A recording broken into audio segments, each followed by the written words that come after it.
Hello friends, the guy upstairs के पिछले chapter में हमने देखा था कि कोई भी रोजी की बात पर यकीन नहीं कर रहा कि एडम ने किसी का खून किया है। तभी हम देखते हैं कि एलेक्स का मैसेज आता है उससे मिलने के लिए, जो कि एक कोप है। तो वो इससे क्या जानना चाहता है, आइए देखते हैं। चैप्टर की शुरुआत में हम देखते हैं एक पुलिस वाले को जो कह रहा है कि अरे यार, आज तो बहुत ज़्यादा काम था, मैं बहुत ही ज़्यादा थक चुका हूँ। ये टीनेजर्स भी ना कुछ काम करते रहते हैं, इन सब के रिकॉर्ड्स बनाते रहो, यही काम बचा है हमारे पास। वैसे एलेक्स, तुम्हें नहीं लगता कि ये लोग हमसे कितना ज्यादा काम करा रहे हैं? इस साल तो हमें क्लेम करना चाहिए कि हमें और ज्यादा इनकम मिलनी चाहिए। तभी हम देखते हैं कि ये पुलिस वाला सामने खड़ी एक लड़की को घूरने लगता है।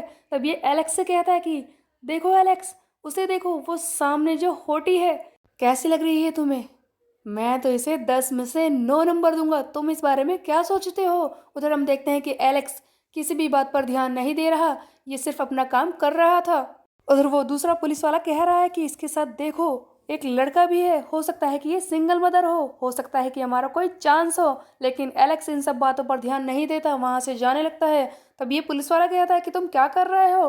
तब एलेक्स बताता है कि मैं आज की वर्क रिपोर्ट सीनियर को जमा करने के लिए जा रहा हूँ। उधर हम देखते हैं कि इनका सीनियर जो अंदर किसी से रिश्वत ले रहा था, ये सीनियर कहता है कि मेरी बात को ध्यान से सुनो, तुम्हारे बच्चे का रिकॉर्ड जरूर क्लीन हो जाएगा, तुम चिंता मत करो इस बात में।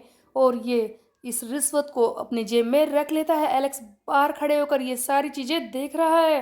तब ये सीनियर इसे बुलाता और कहता है कि हे एलेक्स, तुम दरवाजे पर क्या कर रहे हो? तब एलेक्स बताता है कि मैं आज की रिपोर्ट सबमिट करने के लिए आया हूँ।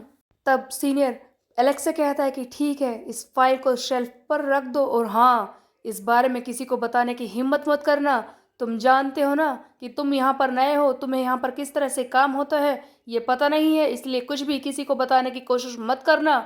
तब एलेक्स कहता है कि ओह ऐसा है सर, आप चिंता मत कीजिए। तभी इसका सीनियर कहता है कि देखो, मेरी बात को ध्यान से सुनो एलेक्स, हम जैसे लोग जो पब्लिक के लिए काम करते हैं, हम लोगों को सिक्योर करने पड़ते हैं अपने कनेक्शंस, और इसके बदले में हम पैसे ले सकते हैं, और यही बस एक तरीका है रिच बनने का। एलेक्स इन सब चीजों से बहुत ही ज्यादा हैरान था, लेकिन ऐसा लगता है कि एलेक्स इन सब जैसा नहीं है। उसके बाद हम देखते हैं एक और सीन जहाँ पर रोजी किसी से मिलने के लिए आई है रेस्टोरेंट में, और ये ढूंढ रही है इधर उधर। ये एलेक्स ही होता है। एलेक्स ने रोजी के फोन पर मैसेज किया था कि तुम मुझसे मिलने आ सकती हो, ये वही सीन है। दोनों ही एक दूसरे को अपना नाम बताते हैं। तब ये एलेक्स कहता है कि रोजाना, तुम्हारा नाम रोजाना है ना, मेरा नाम है एलेक्स। तब रोजी कहती है कि प्लीज मुझे रोजी ही बुलाइए, आपने मुझे यहाँ पर मिलने के लिए क्यों बुलाया है? मैं जान सकती हूँ कि आप जैसा पुलिस वाला मुझसे क्यों मिलना चाहता था? तब एलेक्स कहता है कि वो देखो, ये जगह अच्छी है ना बात करने के लिए। ओके नेवर माइंड, मैं तुम्हें बता दूं कि तुम इस बात को तो समझ ही गई होगी कि मैं केस के बारे में तुमसे जानना चाहता हूँ, इसीलिए मैंने तुम्हें यहाँ पर मिलने के लिए बुलाया है।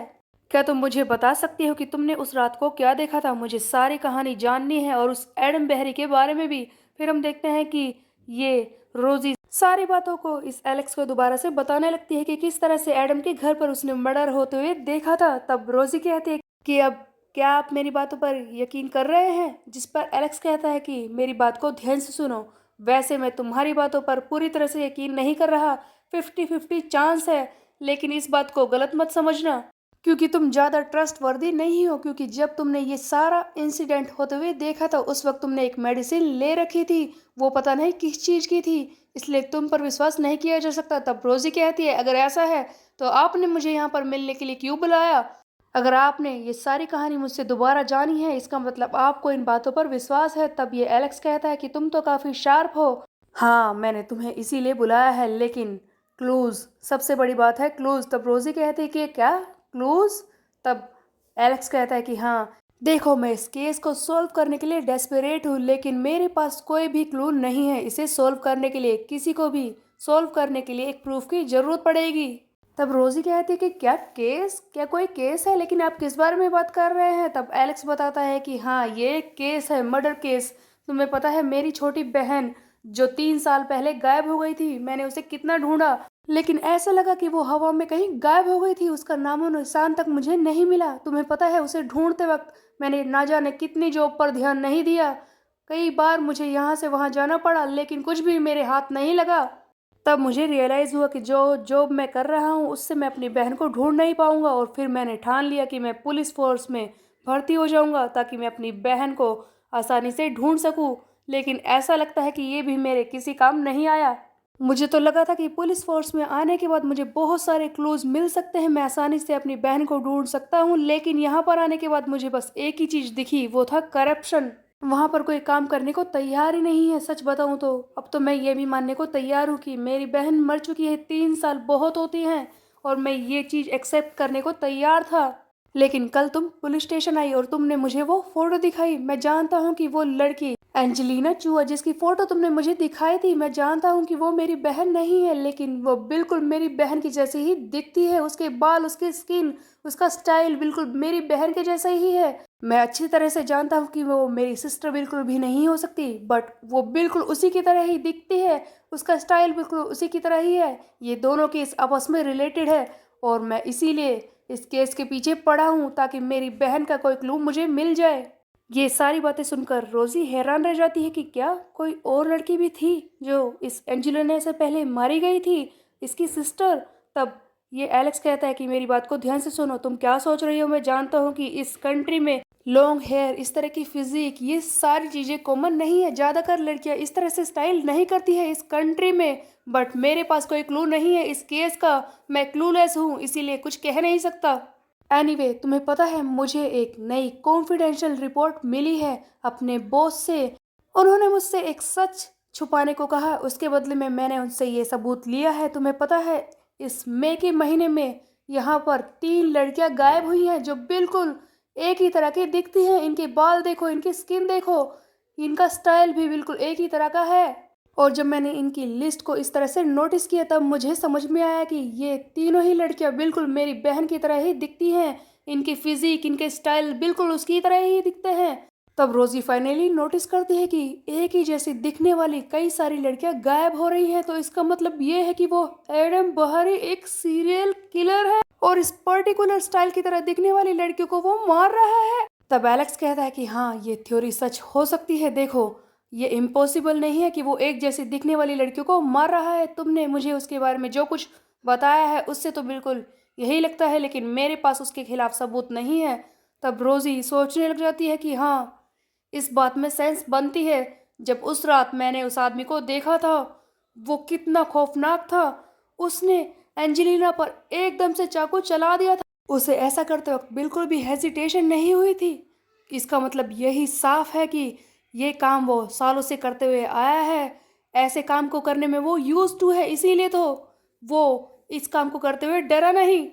लेकिन सचमुच अगर ऐसा है कि वो 3 साल पहले से ये सारे काम करते हुए आ रहा है और एक बार भी पकड़ा नहीं गया, तो कितने लोगों को उसने मारा है। हे एलेक्स, तुम क्या कर रहे हो? तुम्हें उसे पकड़ना होगा, वो और लोगों को मार देगा। तुम्हें तो सब कुछ समझ में आ गया है कि वो क्या कर रहा है, तुम उसे पकड़ते क्यों नहीं? तुम क्या चाहते हो कि मैं भी मारी जाऊं? हाँ।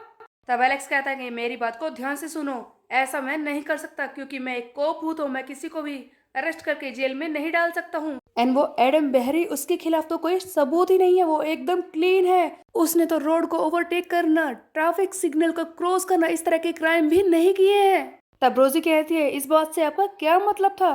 क्या आप ऐसे ही चुपचाप बैठे रहेंगे सब कुछ जानते हुए? आप कुछ नहीं करेंगे उस एडम के खिलाफ? तब एलेक्स कहता है कि तुम मेरी बात को ध्यान से सुनो, पहले शांत होकर बैठ जाओ और मैं तुम्हें समझाता हूँ कि हमारा लॉ इस तरह से काम नहीं करता है। किसी भी इंसान को कोर्ट में ले जाने से पहले हमें उसके खिलाफ कुछ ना कुछ सबूत चाहिए।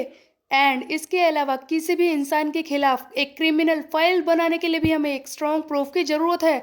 हम किसी भी बात पर ऐसे ही कोई फाइल को क्रिएट नहीं कर सकते। तुम्हें पता है इस वक्त सबसे ज़्यादा नेसेसरी हमारे लिए क्या है? वो है प्रूफ। मुझे जो चाहिए वो है सबसे ज़्यादा ज़रूरी चीज़, जिसे हम कहते हैं प्रूफ।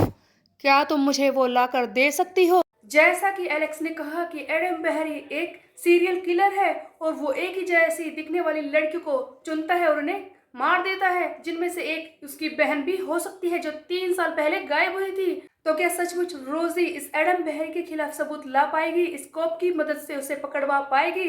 ये हम देखेंगे आगे आने वाले चैप्टर्स में। तब तक के लिए मेरे चैनल को सब्सक्राइब कर ले, बेल का आइकन को कर दे प्रेस। मिलते हैं, बाय बाय।